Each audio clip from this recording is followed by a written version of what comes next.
ಎಲ್ಲರಿಗೂ ನಮಸ್ಕಾರ. ಇದು ಗಣೇಶ ಕಲ್ಪ ಚಾನಲ್. ಇವತ್ತು ಸೋಯಾ ಚಂಕ್ಸ್ ಬಿರಿಯಾನಿ ಮಾಡೋದನ್ನು ನೋಡುವ. ಸೋಯಾ ಚಂಕ್ಸ್ ಬಿರಿಯಾನಿ ತುಂಬ ಚೆನ್ನಾಗಿರುತ್ತೆ, ತುಂಬ ಪ್ರೋಟೀನ್ ಅಂಶ ಇರುವಂಥ ಬಿರಿಯಾನಿ. ಮೊದಲು ಇದನ್ನು ಮಾಡೋದಕ್ಕೆ ನೀವು ಸೋಯಾ ಚಂಕ್ಸ್ನ ನೀಟಾಗಿ ಬಿಸಿನೀರಲ್ಲಿ ಬೇಯಿಸ್ಕೊಂಡು ಒಂದು 10 ನಿಮಿಷ ಕುದಿಯೋ ನೀರಲ್ಲಿ ಬೇಯಿಸ್ಕೊಂಡು ನಂತರ ಅದನ್ನು ನೀಟಾಗಿ ನೀರೆಲ್ಲ ಸೋಸಿಕೊಂಡು ನಂತರ ಅದಕ್ಕೆ ನಮಗೆ ಬೇಕಾದಷ್ಟು ಮೊಸರು,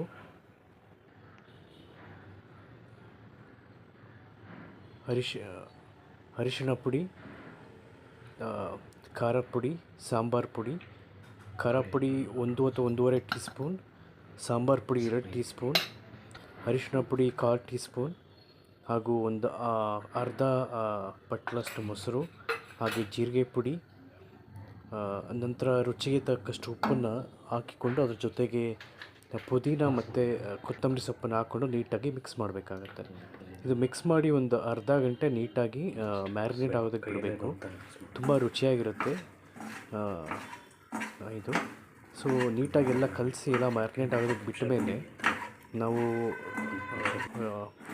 ಒಗ್ಗರಣೆಗೆ ಈರುಳ್ಳಿ, ಶುಂಠಿ ಬೆಳ್ಳುಳ್ಳಿ ಪೇಸ್ಟ್, ಆನಂತರ ಸ್ವಲ್ಪ ಕಸೂರಿ ಮೇಥಿ ಇದ್ದರೆ ಕಸೂರಿ ಮೇಥಿ, ಇದಕ್ಕೆ ಎಣ್ಣೆ ಹಾಗೂ ತುಪ್ಪ ಎರಡನ್ನೂ ಬಳಸಿದ್ರೆ ತುಂಬ ರುಚಿ ಇನ್ನೂ ಎನ್ಹಾನ್ಸ್ ಆಗುತ್ತೆ, ತುಂಬ ಚೆನ್ನಾಗಿ ಬರುತ್ತೆ. ನಾವು ಈ ಈರುಳ್ಳಿನ ಹಾಕ್ಕೊಂಡು ನೀಟಾಗಿ ಅದನ್ನು ಬಾಡಿಸ್ಕೊಂಡು ಅದು ಸ್ವಲ್ಪ ಬ್ರೌನಿಷ್ ಕಲರ್ ಆಗೋವರೆಗೂ ನೋಡಿ ನಂತರ ಅದಕ್ಕೆ ಸ್ವಲ್ಪ ಶುಂಠಿ ಬೆಳ್ಳುಳ್ಳಿ ಪೇಸ್ಟ್ನ ಹಾಕ್ಕೊಂಡು ನೀಟಾಗಿ ಎರಡೂ ಮಿಕ್ಸ್ ಆಗಬೇಕು.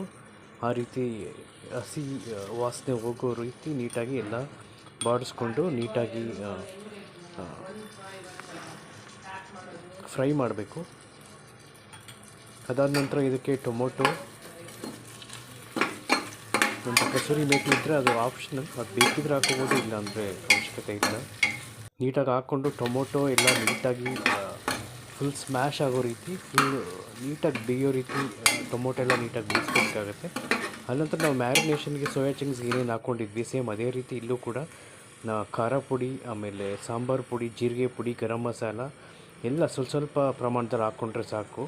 ಅದನ್ನೆಲ್ಲ ಹಾಕ್ಕೊಂಡು ನೀಟಾಗಿ ಅದೆಲ್ಲ ನೀಟಾಗಿ ಮಿಕ್ಸ್ ಆಗಬೇಕು. ಟೊಮೊಟೊ ಮತ್ತು ಈರುಳ್ಳಿ ಜೊತೆ ಎಲ್ಲ ನೀಟಾಗಿ ಮಿಕ್ಸ್ ಆಗೋ ರೀತಿ ನೀಟಾಗಿ ಮಾಡಿಕೊಂಡು ಅದು ಮಿಕ್ಸ್ ಆದ ನಂತರ ಅದಕ್ಕೆ ಸ್ವಲ್ಪ ನೀರು ಹಾಕ್ಕೊಂಡು ನೀಟಾಗಿ ಆ ನೀರು ನೀಟಾಗಿ ಕಡಿಮೆ ಉರಿಯೆಲ್ಲ ನೀಟಾಗಿ ಮಿಕ್ಸ್ ಆಗಿ ಕುದ್ದು ಇದಾಗಬೇಕಾಗತ್ತೆ, ಬೇಯಬೇಕಾಗತ್ತೆ ಇಲ್ಲ. ಸೊ ನಾನು ಇಲ್ಲಿ ಎಕ್ಸ್ಟ್ರಾ ಹಸಿರು ಮೆಣಸಿನಕಾಯಿ ಕೂಡ ಹಾಕ್ಕೊಳ್ತಾ ಇದ್ದೀನಿ. ಇದು 1 ಅಥವಾ 2 ಹಾಕ್ಕೊಂಡ್ರೆ ಸಾಕು, ಏಕೆಂದರೆ ನಾವು ಖಾರ ಪುಡಿ ಮ್ಯಾರಿನೇಷನ್ ಕೂಡ ಹಾಕಿರ್ತೀವಿ, ಹಾಗೆ ಇಲ್ಲಿ ಒಗ್ಗರಣೆ ಕೂಡ ಹಾಕಿರ್ತೀವಿ ಮಿಕ್ಸ್ ಆಗೋದಕ್ಕೆ.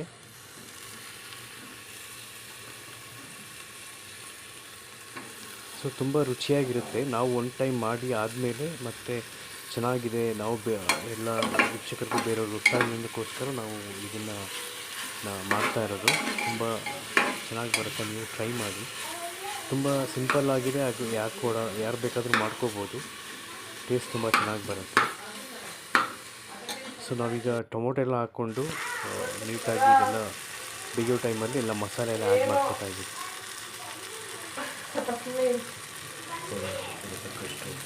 ಸೊ ಈರುಳ್ಳಿ, ಟೊಮೊಟೊ ಇದೆಲ್ಲ ಹಾಕ್ಕೊಂಡು ಬೇಯಿಸೋ ಟೈಮಲ್ಲಿ ನೀವು ಸ್ವಲ್ಪ ಉಪ್ಪು ಮತ್ತು ಸ್ವಲ್ಪ ಅರಿಶಿನ ಹಾಕ್ಕೊಳ್ಳೋದ್ರಿಂದ ಸ್ವಲ್ಪ ನೀಟಾಗಿ ಬೇಯುತ್ತೆ ಎಲ್ಲ, ಮತ್ತು ಅದು ಕೂಡ ಮಸಾಲೆಗೆ ಉಪ್ಪನ್ನು ತಗೊಳ್ಳೋದಕ್ಕೆ ಚೆನ್ನಾಗಿ ಅನಿಸುತ್ತೆ. ಆಗ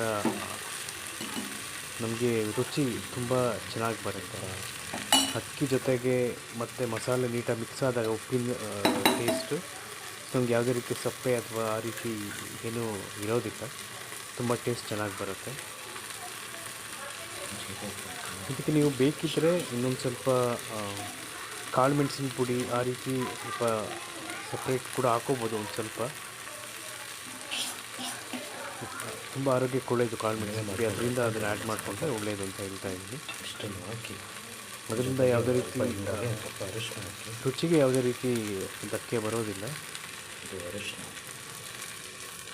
ಸೊ ಇದಾದ ನಂತರ ನಾವು ಎಲ್ಲ ಮಸಾಲೆ ಎಲ್ಲ ಹಾಕೊಳ್ಳೋದಕ್ಕಿಂತ ಮುಂಚೆ ಅಕ್ಕಿಯನ್ನು ನಾವು ಇಷ್ಟು ಮಾಡ್ತಾಯಿದ್ದೀವಿ ಅಳತೆಗೆ, ಆ ಅಳತೆ ಪ್ರಮಾಣದಲ್ಲಿ ನಾವು ಅಕ್ಕಿನ ತೊಳೆದು ಅದನ್ನು ಒಂದು ಅರ್ಧ ಗಂಟೆ ಮ್ಯಾರಿನೇಷನ್ ಯಾವಾಗ ಸೋಯಾ ಚಂಕ್ಸ್ ಇಡ್ತೀವೋ ಅದೇ ಟೈಮಲ್ಲಿ ಅಕ್ಕಿನೂ ಕೂಡ ತೊಳೆದು ನೀರು ಹಾಕಿ ಇಟ್ಬಿಟ್ರೆ ನಮಗೆ ಇದ್ರ ಜೊತೆ ಹಾಕ್ಕೊಂಡು ಮಿಕ್ಸ್ ಮಾಡ್ಕೊಳ್ಳೋದಕ್ಕೆ ಈಸಿ ಅಂತ.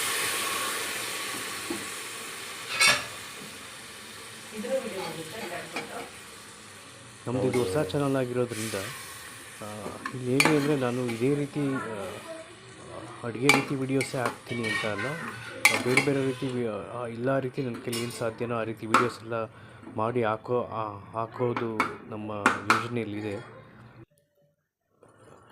ಸೊ ಮುಂದೆ ನಾವು ವಚನಗಳು ಅಥವಾ ಒಳ್ಳೊಳ್ಳೆ ಜೀವನಕ್ಕೆ ಬೇಕಾಗುವಂಥ ಪಾಠಗಳು ಅಥವಾ ಹಿಂದೆ ಮಹಾಪುರುಷರುಗಳು ಅಥವಾ ದೊಡ್ಡ ದೊಡ್ಡ ವ್ಯಕ್ತಿಗಳು ಸಾಧನೆ ಮಾಡಿರೋರು ಜೀವನದ ಬಗ್ಗೆ ಏನೇನು ಸಂದೇಶಗಳು ಅಥವಾ ಏನೇನು ಬರ್ದಿದ್ದಾರೆ ಅವರ ಅನುಭವದ ಪ್ರಕಾರ ಆ ರೀತಿ ಇದನ್ನು ತೋರಿಸೋ ಅಥವಾ ಹೇಳೋವಂಥ ಪ್ರಯತ್ನಗಳನ್ನು ಕೂಡ ಮಾಡೋವಂಥ ಇದಿದೆ. ಅದಕ್ಕೋಸ್ಕರ ಈ ಚಾನಲ್ನ ನಾವು ಹೊಸದಾಗಿ ಓಪನ್ ಮಾಡಿದ್ದೀವಿ. ಸಬ್ಸ್ಕ್ರೈಬ್ ಮಾಡ್ಕೊಳ್ಳಿ, ಬೇರೆಯವ್ರಿಗೂ ಶೇರ್ ಮಾಡಿ.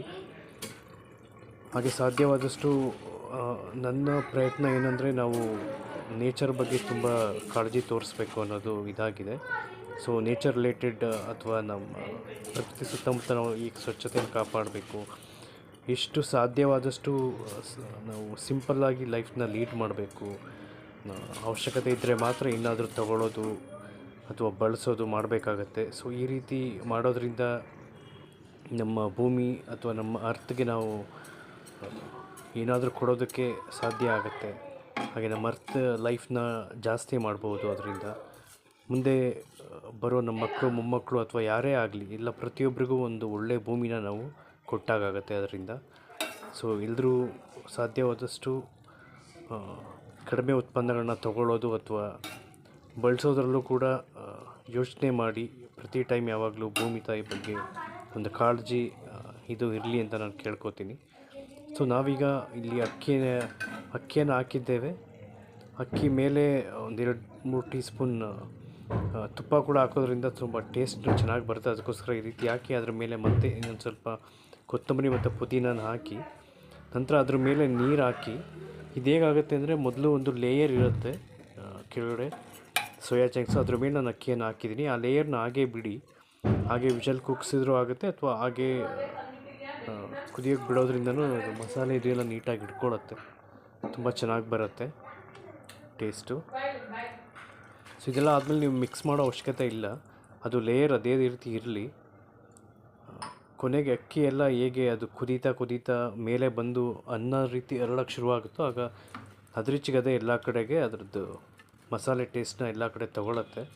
ಸೊ ಕೊನೆಗೆ ನೀವೇನಾದರೂ ಮುಚ್ಚೋ ಟೈಮಲ್ಲಿ ಅಥವಾ ವಿಷಲ್ ಹಾಕೋದಕ್ಕೆ ನೀವು ಕ್ಲೋಸ್ ಮಾಡೋ ಟೈಮಲ್ಲಿ ಲಿಡ್ಡನ್ನು ಸ್ವಲ್ಪ ಜಸ್ಟ್ ಸೈಡಲ್ಲೆಲ್ಲ ಸ್ವಲ್ಪ ಈಗ ಓಪನ್ ಮಾಡಿದ್ರೆ ಅದು ಎಲ್ಲ ಕಡೆಗೆ ಮಸಾಲೆ ಅಕ್ಕಿ ಜೊತೆಗೆ ನೀಟಾಗಿ ಹೊಂದ್ಕೊಳ್ಳುತ್ತೆ. ಅದಾದ ನಂತರ ಚೆನ್ನಾಗಿ ಬರುತ್ತೆ. ಈಗ ನೋಡ್ತಾ ಇರ್ಬೋದು ಎಷ್ಟು ನೀಟಾಗಿ ಉದ್ದುದ್ರಾಗಿ ಎಷ್ಟು ಚೆನ್ನಾಗಿ ಬಂದಿದೆ ಅಂತ. ಸೋಯಾ ಚಂಕ್ಸ್ ತುಂಬ ಒಳ್ಳೆಯದು ಆರೋಗ್ಯಕ್ಕೆ. ನೀವು ಮನೇಲಿ ಮಾಡ್ಕೊಂಡು ಟ್ರೈ ಮಾಡಿ. Thank you, all the best.